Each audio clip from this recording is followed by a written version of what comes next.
RESPC awarding. Yung moment na tahimik lahat, pero sa loob mo, parang may sariling earthquake. Yung hindi ka nakakarinig ng panghalan ng iba at sarili mo lang yung inabangan mo. Tapos bawat tawag ng pangalan, grabe, from 5th, 3rd, 1st, parang ang slow motion. At kapag hindi pa ikaw, sinasabi mo na lang na, okay lang. Yun, okay lang yun. Pero deep inside, hindi ka talaga. Okay, yes. Tapos biglang, yes, yung school mo na yung tinawag, yung pangalan mo na yung tinawag. At doon mo ma-realize na hindi ka pa pala tapos mag-stress. Congratulations! RSPC qualifier ka na at excuse na naman tayo.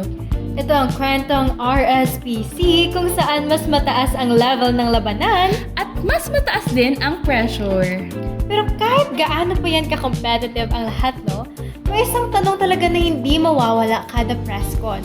Hi po! From what division po kayo? Yes, correct. Very iconic. It's the automatic icebreaker ng lahat ng journal na para bang kahit saan na lang nagsisitanungan na from what school, from what division po kayo? Ay, hello po. Oo, at dyan nagsisimula ang friendships at minsan, trauma bonding. Kasi aminin nga talaga natin, mas solid na bonding kapag sabay-sabay tayong nasa stress sa contest.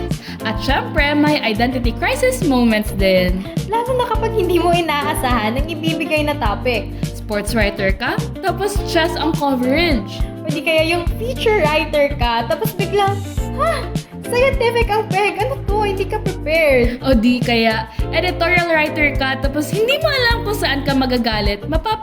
Ano ba talaga yung stance ko dito, oh my God? Yung feeling na 15 minutes na nagdududa ka sa buong existence mo kung tama pa ba yung angle na atake ng article natin dyan? At syempre, ang pinaka nakakatakot sa lahat, ang last 5 minutes. Yes, tama ka dyan. Pero ikaw, Wala ka pa sa konklusyon, wala ka pang title, wala ka pang pag-asa. Oo. Biglang nagiging fastest writer alive tayo. Yung grammar, bahala na. Spelling, Diyos na yung bahala dyan. Bahala na yan. Pero akinin natin, hindi ang contest ang tunay na kalaban. Hindi rin ang oras. Ang tunay na kalaban natin ay ano?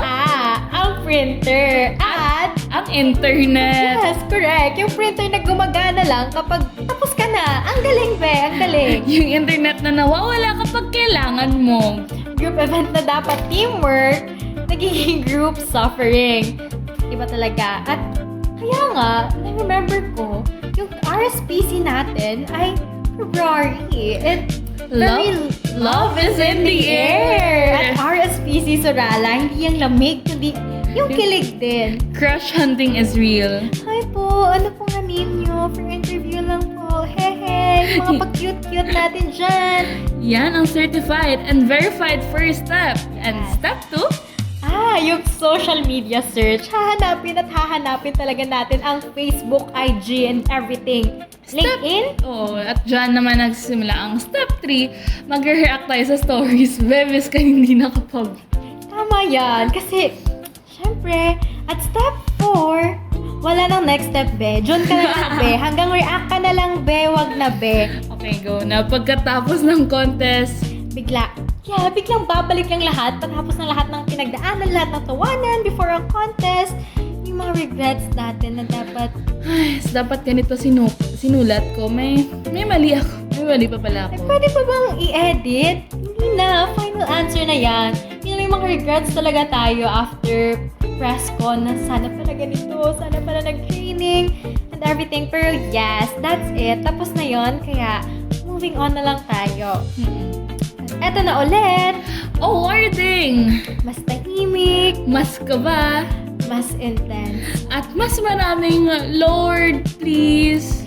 Talaga namang Lord, please talaga ibigay niyo na to sa amin. Sa RSPC, hindi lang talento ang sinusubok, Kundi patience, mental stability, at internet connection. hindi lang panalo ang goal. Kundi makasurvive. Kasi minsan, Ang tunay na achievement, natapos mo. ito ang kwentong RSPC, Mic off, printer off, internet, wala pa rin. pero ang kwento, tuloy pa rin.